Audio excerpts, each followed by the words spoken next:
What's up everybody, Coach Mills here, and in this video we're going to be breaking down one of the best players in the entire world in Tenz. And if you don't believe me that he is one of the best players in the entire world, out of all of his matches in competitive play, he is the only pro player that has above a 300 combat score. And remember, this is against other pros. So realistically, this guy is having some of the most solo impact out of every single pro, period. Now, does that make him the best player in the world? I don't know, you tell me in the comments down below, but there is no denying that Tenz is absolutely insane at what he does, which is clicking heads and having tons of individual impact and value. Now we're going to be VOD reviewing a match of Cloud9 versus Envy in which he actually gets back-to-back aces, and it's just really awesome. So let's just break it all down. But before we get started, smash the like and subscribe button, and the next ranked game you play, you will get an ace. You heard me right, you'll get an ace. Don't believe me? Smash the like and subscribe and go try it out for yourself. But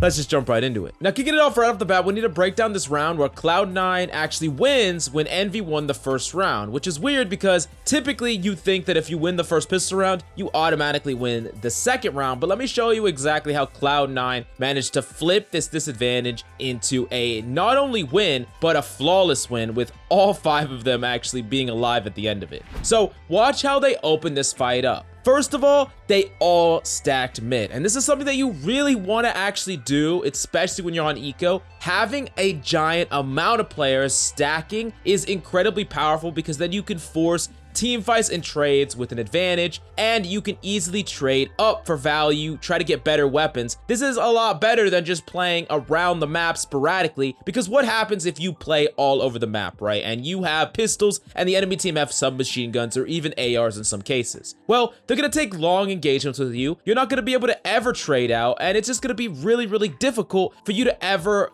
upgrade your weapons to better weapons. But what happens if you have 2 or 3 pistol users against someone that has an SMG? Yes, the SMG might be able to kill one person, but if everyone is focused firing them down, they'll be able to trade out, they'll be able to upgrade their weapon, and then all of a sudden, it will be like a 4v4 scenario, but you have better weapons, you're not just stuck with pistols. This is why stacking is so good, and this is the philosophy behind it. You should definitely start doing it in your games more. Stop playing all over the map on eco defense. Try hard stacking an area or a site. It's even better with an aggressive angle like this. Now on top of that, C9's Omen will actually smoke off the long sight line so that they won't get challenged, and they can only get challenged by this closer angle, which is really important, especially when you're trying to make a play like this. You don't want to fight multiple groups of enemies, and you definitely don't want to be fighting them from further away. You really want to be isolating the sight lines that can peek you so that you can force an engagement on the split enemy team. Now, because they stacked here, they get a pick on Calypso, and then they instantly push in and make a play and try to chase kills. Watch as Tenz uses his tailwind aggressively to cross to the other side of the angle, and the enemy team can't follow it up because there's so much pressure from the team just pushing in so aggressively. Now, the team that was on eco that had no money, C9, got to upgrade their weapons for free and get a whole bunch of kills just by using the power of numbers advantage over the power of better weapons, and the enemies who were split and smoked off really didn't get to stand a chance up against this raw numbers advantage value.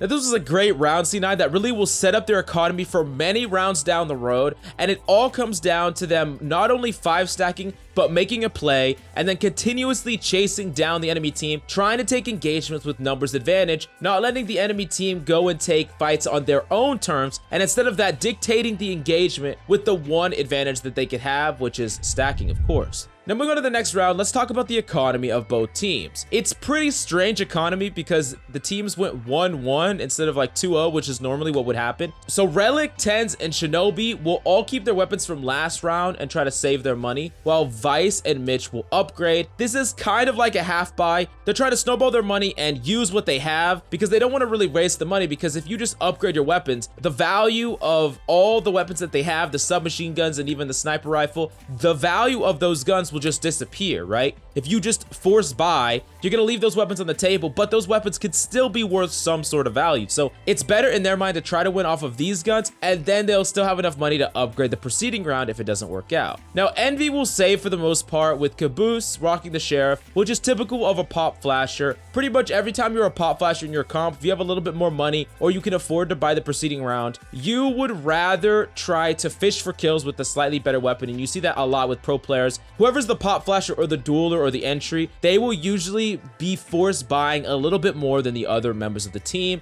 And notably, before we move on, the compositions are actually perfectly mirrored besides Jett, Tenz, and Phoenix Caboose. So that's just something to keep in mind, the intricacies and differences in the compositions, but it's looking like Jett is becoming much more predominant in the meta. A lot of pro teams are picking it up, and you're gonna see why in a little bit. Now, once again, Cloud9 will destroy Envy, so we move on to the next round, but interestingly enough, Cloud9 will still stick to rocking the same weapons as before, further saving their money. This is a huge eco boost. Even if they lose this round, this really sets them up because all they have to do is try to get some kills, get some value on the table, and they will really set themselves up for economy down the road. Now notice something that's interesting here. Vice, who's the Cypher, will trade Tenz for his AR, where Vice will take the Marshall and Tenz will take the AR. This is something that you really want to do in your games, especially when you're trying to do these half buys or you're not trying to force buy and get rid of that gun value that I talked about before. You don't want to just waste those guns. You want to try to use them and get some value. It is really good to do this and give the best weapon, the AR or whatever, to your actual entry or pop flasher because they're the ones who can get the most work done on it. If you're something like a Cypher, you're not necessarily going to be chasing kills, lurking, trying to make a play, so you don't really need a weapon like an AR, especially when you leave your Jett with a much worse sniper rifle that can't even one-shot in the body. So that is just something to think about, and it's something that you should incorporate at the very least in scrims or in team play, but even in ranked play. If you have the best player on your team and he's the pop flasher or the dueler, definitely upgrade his gun. You could even swap it up, say, hey, I'll take that SMG, you could take my AR because we need a save for this round, and I do think that you're going to get more impact with it with your role.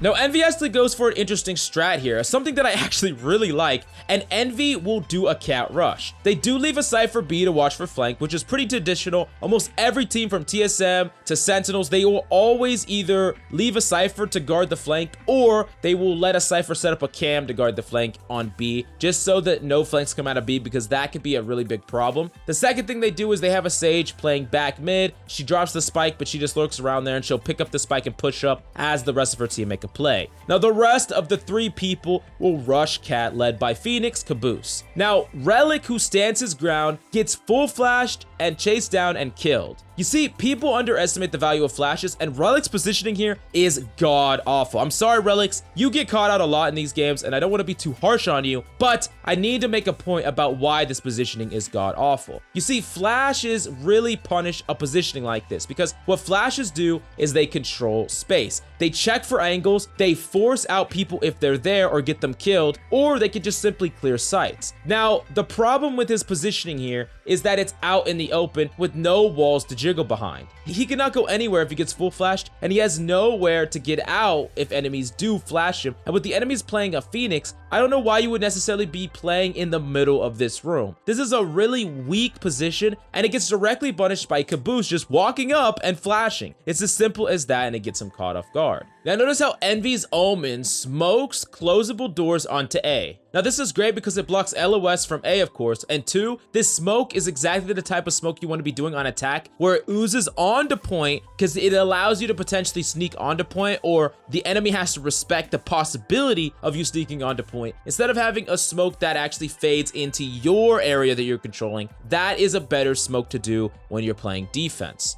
Now, in order to counter this smoke, however, Tenz actually pushes up along the wall, getting ready to push through the smoke off of a sound cue, and after he hears a sound cue, he pushes through the smoke like a psycho and catches Mummy and Akis off guard. This is a high-risk, high-reward play that was really set up by Tenz prematurely, and that aggressive nature and decisive action really let him shut down the enemy team, getting 2 fat kills. Now, not only that, but Tenz will throw down a smoke and play in his smoke, whipping out his shorty, shutting down the pushing Omen as well. This is a great way to control space and stop the counter push of enemies, because a lot of times when you throw down a smoke, enemies are going to try to push through it because they want to get line of sight of you to trade you out. But if you mix it up and actually push in your smoke with the shorty, they're not going to expect that at all, and that's exactly how Tenz catches out the third person here. Easy 3K for Tenz. Now moving on to a future round, this young alpha male himself is sniping, which, as you're going to find out, is pretty broken when your name is Tenz. Watch how he slowly checks this A defensive angle. He puts an effort to isolate these angles one at a time. First, he peeks the top because he can peek that without peeking the other, which is something that you should do. Peek the top first before you move on to the other angles. Then he peeks the bottom angle. Then after that,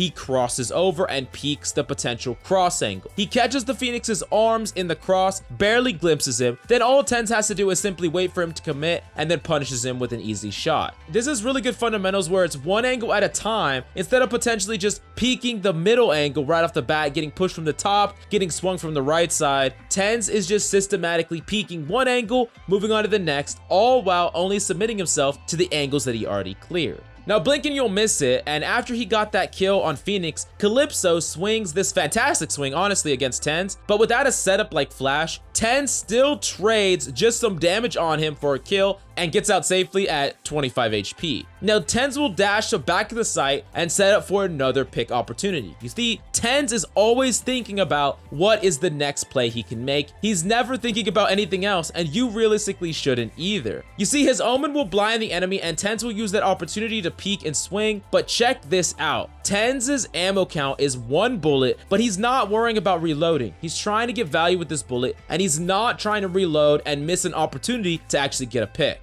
You see, after the Omen flash fades, watch how Tenz steps out with intent, sticks his feet and pre-aims the right side swing angle, gets a kill on an enemy that's swinging, and he got it with the last bullet in his chamber. Now watch as he pre-aims the next side, the left side instead of the right side where Mummy is sniping. Now even after the smoke goes out, Tenz fires this side he knows Mummy is, even though he can't see Mummy and Mummy can't see him, and he catches him off blind, kills him through smoke. You see, this might be lucky. You might think, what the heck, this is completely lucky he was blind. But he had given information about where Mummy was, where Mummy peeked, and it was really likely that Mummy thought he was safe because the smoke came out. So this was an educated guess that really paid off big here. Now finally, a tired Akis that's probably really tired of Tenz just killing his entire team runs onto point trying to finish off the one-shot sniper, only to get trapped in a ciphered wire, and Tenz swings him, kills him, gets a nice ace, with 3 of those kills being at 25 HP. And I'm gonna tell you, the only reason that Tenz got these kills is because he first prioritized positioning and turning the tables on the enemy / making a play over reloading and just getting back to safety. Sure, he could have tried to regroup with his Sage. Sure, he could have reloaded, but he wasn't worrying about these things. At the end of the day, health total and ammo is just a resource, but none of that stuff is worth more than the right positioning to punish enemies, and that's what Tenz really valued over everything, and it allowed him to set up these favorable trades. Now moving on to the next round, notice how Tenz has a new sniping position. He's doing the musical chair strat that I talk about so much.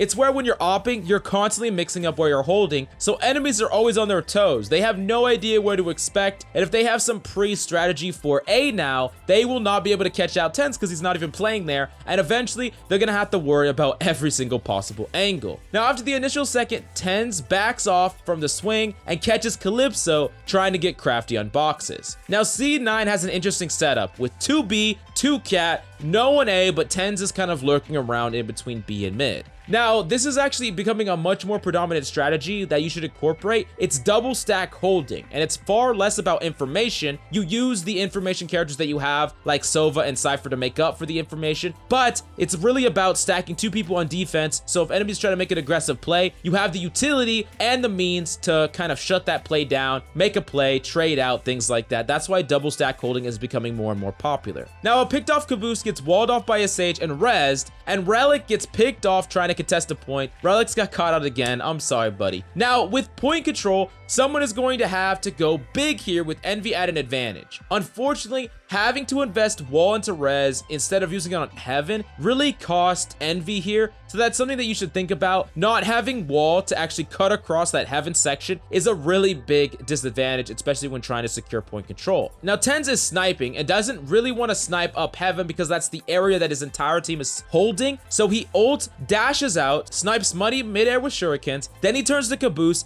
and right clicks him, aiming around upper neck head level. You see him aim for the head more often than not with his right click, because trying to hit your right click in the body can sometimes be a little bit unreliable, especially when you're not that close, because maybe 1 or 2 will hit them, but it won't kill them. But all you have to do is land 1 in the head, so aiming a spread in the head more than likely will connect with at least 1 shuriken. Now, something interesting about this though is that Tenz still plays for the margin for error and right clicks and instantly crouches behind boxes. The reason he does that is because no matter how much you think think your shurikens are gonna hit, there is still a chance that it doesn't, so he plays around for this worst case scenario. Even though he gets the kill, no harm, no foul. Then he will reset, jump out of smoke over boxes, and right-click Akis as well. Afterwards, he quickly looks around and learns where FNS is, dashes him, and watches him as he dashes him. As FNS turns to try to kill him, he updrafts and kills him from above. That was a really nice misdirect by Tenz, who literally looked at his opponent, saw what they were doing, and responded accordingly, only to shut him down and kill him, getting another ace. Back-to-back aces for Tenz. What is this guy even made of? 16-3. I don't even understand what this guy is doing. He's absolutely nuts. Now, besides Tenz just being all around nutty mechanically, what are some interesting things that we can learn about from this engagement? The first thing we realize is Tenz wanted to not position where the rest of his team was, because then enemies only have to worry about one angle, right? So with him having an op, he wanted to invest his ultimate so he didn't have to fight with his team. The second thing he did is he went out onto point and created pressure and space and forced an engagement. He forced enemies to respect him, reveal their position, and try to fight him on point. And this really freed up a lot of space for his team up top. He also tried to take fights one at a time, really isolating who he was fighting at any given moment, and planned for failure. Even though he right-clicked, he planned just in case it didn't work out, as he usually does. And all this combined into a fantastic second ace after his first one, which was already really good. Now, moving on to the next round we're going to cover. Checked once again, the musical chairs op. Tenz is now in cat. First he played in A, then he played in mid. Now he's playing in cat, looking the B opening. Now, he does get forced out with drone, but unlike Relic earlier, who got caught by a flash, I want you to really look at Tenz's positioning here. He jiggles around cover, which means he controls the space that is before the wall that he is covering. What that means is the flash is challenging the space, but he is not in the space that is being challenged. He's only looking in the space that is being challenged, and all he has to do is back out of the space or jiggle past the corner, and he's not under line of sight of the enemy, even if the flash takes that space from him. This is such an important concept, and I'm going to reiterate it more in the future, but keep in mind that there's a fundamental difference between the way that Tenz positions here and the way that Relic positioned earlier. Now, he uses smoke down, escape, goes to tree room where he relocates. Now, you can see how easy it is to counter flashes when you have ops if you have a further power angle. Even an AR will do. You swing out of their LOS, and then you swing back instantly to stop the swing. He kills Caboose right away, even though Caboose thought he was safe with that flash. The important thing for you to understand, like we said before, that flash controlled the actual room, right? It punishes anyone inside the room, and it commands that space, but it doesn't command space from tree. It doesn't command the space that Tenz is jiggling around. And this is the fundamental error with Relic's positioning earlier. If Relic was instead playing this angle, if he gets flashed, he could have backed up, made a play, flashed the enemy back, vied for that space inside, not playing out in the middle of nowhere, where one flash can contest you and punish you for holding that space. This is also really important from a flasher's perspective. Realize that if you flash an area and the enemy is not standing directly in that area, but instead in an area nearby that has line of sight to that area, the flash doesn't punish them or force them out of your space. They can jiggle peek it and they can still vie for that space, so you have to be ready. If you flash like that, someone should be dedicated to punish the person that could potentially be holding one of these angles that have a jiggle peek to the area that you're trying to contest with your flash. Now, unfortunately, I'm gonna have to cut this video short. There was just play after play after play. Way too much to break down in like a less than 20-minute video.